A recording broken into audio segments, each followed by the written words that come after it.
Welcome back to another episode of Rock Boys Football. Dill, I'll just say it.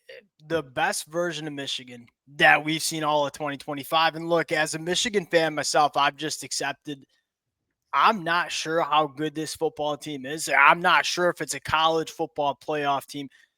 I wanted to see this team get better as the season went on. You have to be fired up about how this team responded coming out of one of the worst performances we've seen from Michigan in a very long time on the road against USC. Dill, best game we've seen from Bryce Underwood. One of the best games we've seen from this offensive line, probably outside that Nebraska game. The tight ends finally getting involved in the offense, and a dominant performance by the defense still. Like, this is a really good Washington offense with a really dynamic quarterback. Washington averages 4.1 yards per play, 250 total yards on the day. This was complete domination. And Adil, you convert on a couple of those fourth downs at some points in this game, that gap might be a little bit wider. Man, I'll just say it like this. I'm fired up to talk about this Michigan football team playing up to their potential. Before we get into it, as always, to the Michigan fans, many of y'all been rocking with the boys for a very long time, through the real highs of the national championship year, through the real lows of 2024, and through the roller coaster of emotions that we've gone through the first 2 months of this season as well.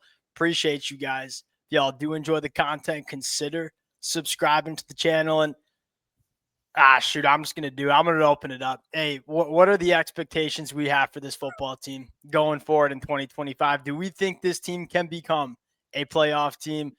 Y'all let it fly in the comment section. Dill, I'm going to give you the tee box here. Where or how do you want to talk about this game first? It's got to be Bryce Underwood, because again, as much as this year I'm kind of with you. Like, I don't exactly know what to think the ceiling is, because you're still seeing like a young team kind of hopefully find more of a level, because you see some really good, you see some really bad. But let's be honest, if this like nucleus that's being put together, that I think frankly you've seen some really good moments from, it's going to be about Bryce Underwood being able to play the way he kind of played today. And frankly, you look like a guy like Andrew Marsh really starting to step up and be a playmaker. But Bryce Underwood, without some of his obviously key weapons, especially at the tight end spot, I thought had a really nice day. No Justice Haynes, no Marlon Klein, no Hogan Hansen, and Bryce Underwood played his best game of the year. Dill, some really, really high-level throws, right? But at the same time, the command was there. Like, we weren't throwing the football into traffic. The ball was coming out quickly. It was coming out on time. I really do think it started with the run game. And look, is Jordan Marshall as explosive as Justice Haynes? Is he going to give us those 50-yard home run ball? Like, no, probably not. What I really appreciate from this kid, there ain't many cats that run the ball harder than Jordan Marshall. What does that do for this Michigan offense, though? Keeps them on schedule, man. You know, like 2nd and 6, 3rd and 2, keeping Bryce Underwood in these comfortable down and distances where he can continue to play within the offense. Chip Lindsey has that full playbook available, and I thought Chip Lindsey was pretty damn good as Bryce was. I thought it looked pretty easy at times for this Michigan offense. I thought he dialed some stuff up that were some easy throws for Bryce as well. You saw everything. Attack the whole field. That's like the big thing, is we saw them push the ball a little bit downfield at times. Yep. Saw them get to the boundary, saw them get to the middle. That's been like at moments where, again, whether it's been like just throwing too many screens into like traffic, it just, again, being able to like really unlock all of Bryce Underwood. I do feel like we saw a little bit of that today. You didn't have a ton of those plays where Chip Lindsey tried to dial it up and it didn't work. And we've seen a bunch of that with the first half of the season, where we're throwing screens or we're throwing swing passes and then just getting snuffed out immediately. You didn't see a lot of that. The stuff that Chip Lindsey dialed up, it seemed like it worked. We got to talk about the tight ends. Kind of crazy, because we've been banging the table for the tight ends pretty much all season long, right? And without your 2 top tight ends, that was the most productive and the biggest impact we've seen from the Michigan tight ends all season long. Like, shout out Deacon, shout out Zach Marshall, Zach guys. Marshall feels like he's going to be a guy. I really Yeah, like the way he's yeah, developing. He's not dropping passes. He's getting himself open. I really like what they're kind of getting from him. A good blocker as well. He yeah. to me feels like a guy who's going to be a piece of this offense going Yeah, forward. I think I would agree. I mean, I think you're starting to figure out who your guys are. And, is Michigan still trying to get to football to Samaj Morgan? Yeah. Are we still seeing some of the drops? Yeah. But you're starting to see a little bit more focus on Andrew Marsh. Like, who do we dial up that little tunnel for? Is Andrew Marsh takes it to the house. Donovan McCulley, kind of a quiet game for Donovan McCulley, but we know what he can do. All right. Maybe some of these tight ends, what I would say, Dill, I think those tight ends earn the opportunity to get a little bit more opportunity going forward in 2025. Offensive line. Blake Frazier came in, had a one bad pass pro set, but outside of that, did we notice anything from Blake Frazier? I don't think so. Outside of that Nebraska game, I thought it was one of the better performances we saw from the offensive line as well. Well, the Giovanni pass Ohadi pro looked, was, like, really good. That yeah, was the difference. Like, yeah, honestly, I thought they were good in the run game for the most part. Like, it probably statistically won't look as good as Nebraska because he didn't have the big hits, yep. but a good job staying on schedule. I thought this is as good a pass pro as we've seen in 2 years under Sherrone Moore as head Yeah, coach. I apologize for not having the full box score open, but what I want to go look at, Dill, is how many negative plays did we take all game? Right? Because one of the real bugaboos for Michigan has been we just always seem to throw in some negative plays. Ill time, yeah, we gave up 1 sack, 3 TFLs. That'll do. Like, staying on schedule, that's big. I know we still got a half a season to play here. I am incredibly excited about what this offensive line can be in 2026.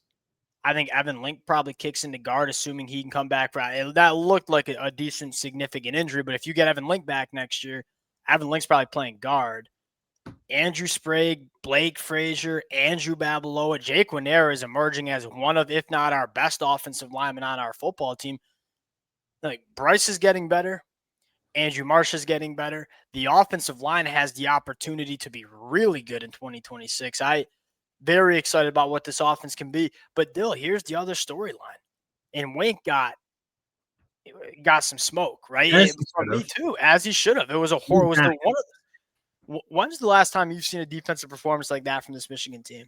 Years, I right? I went back to Michigan State in 21 when Kenneth Walker just went nuke and was hitting big run after big run. That's probably the last time I was watching defense and being like, "This is making me want to pull my hair out." It was so bad. Oh, we could go on the road at USC.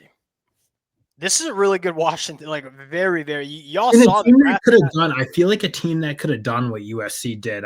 That's to me like a really nice step from everybody because honestly, I thought the play was better. Like the linebackers, I thought like as much as we were blaming Wink, the linebacker play against USC I thought was horrible. I thought the linebackers obviously had a day all game I, in every one and of it them. wasn't just the picks, right? Obviously, like dude, is Cole Sullivan still developing? Is he perfect? No, but anytime this kid gets a chance to make plays, dude, he's just making plays. And Jimmy Rolder, I thought they were fitting the run really well. Hey, Jonah Coleman is not a very easy cat to tackle. I personally think he's one of the better backs in the Big Ten. Way better job tackling a guy like Jonah Coleman than we had last year or last week, I should say. The other thing I really liked was the defensive line play. Not only getting after Demond Williams, having some really timely sacks. Shout out Derek Moore. I mean, how many times did Demond Williams get outside the pocket and burn us? Like when Wink Martindale won, it was going to be Jed Fish versus Wink Martindale. That's a heavyweight fight, chess piece, chalkboard war. I like Wink Martindale won, had a better plan to deal with Demond Williams, kept him in the pocket. The defensive line really, really disciplined with their pass rush lanes, not letting him get outside the pocket. That was really good. And Dill, y'all did it with no Rod Moore, no Brandon Hillman. I don't know if I'd say some of your best players, but some of the players who have played the most football for Michigan's defense to start 2025. This team's deep, man. And it's not a perfect team yet, but they got a lot of guys they trust to play on both sides of the football here. Yeah, in one thing, I thought the boundary corners were like nails Zeke all was game. nails, yeah. Jair Hill and Zeke are like Yep. Jair Hill, especially. I think he doesn't get a ton of attention because the ball just doesn't come to him much. I don't know. He to me is like playing like a first round corner, and that's kind of like an interesting. I wonder if they can lean into that a little bit more and like play a little bit more man coverage at times because and be like maybe less predictable than frankly it felt like against USC, where it was like you kind of knew what they Well, were dropping. here's the thing. What my personal take on what we saw was it was a little less scheme. Like we weren't trying to do too much and disguise so many different looks. There's that fine line to walk, man. Like you want to be complicated. You want to give different looks to offensive coordinators and quarterbacks. You can't get so complicated, then you're confusing yourself. And that, we did not walk the line well against USC. We were, and I apologize to the USC fans who might be frustrated by this take. I felt like USC's a really good offense, if not the best in the country. Felt like last week was a little bit more self-inflicted, just really bad fundamental football for Michigan's defense. Nothing came easy for Washington this afternoon. I mean, shoot, Dill, I'll kick it to you here. What's your, after seeing this version of Michigan, which I firmly believe was the best, because I think this Washington team's good.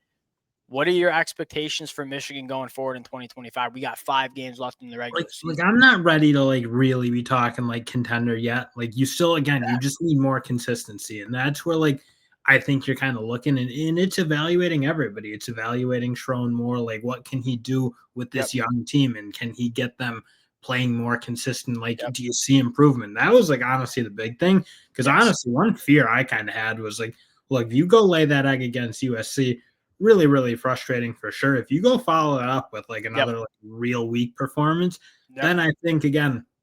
And that's where like you're so conflicted. You're like, you love what's being built. You love how talented this team could be in 26 and 27.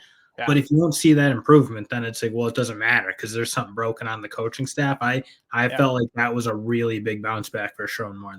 Young team getting their back off to Matt. We don't see that very often in college football. You know, like Florida State went on the road and lost to Virginia.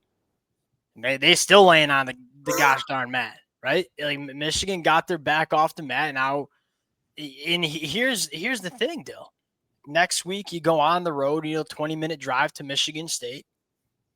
Got Purdue at home, on the road at Northwestern, on the road at Maryland. The way Michigan just played, and again, I don't want to chalk anything up because we've seen some inconsistencies from this football team. The way Michigan played this afternoon, they're winning handily, in my opinion, all of those football games. And then I think in the ideal world, you're sitting there 9-2, hosting Ohio State. And that game obviously has massive implications. It controls my life for 365 gosh darn days. But also, you probably get into the college football playoffs 10-2 if you can beat Ohio State at the end of the year. And again, I don't want to have that conversation that much. I want to more just focus on the process of this team getting better because we got to get better if we want to beat Ohio State at the end of the year. But I will say this, really cool to see Michigan play their best game, Bryce Underwood's best game. I would say the pass catcher's best game. I know we had a few drops early, but I thought I liked what I saw. Second best game from the offensive line, probably the best game that we've seen from this Michigan defense so far. There were a lot of bests for Michigan in 2025 so far.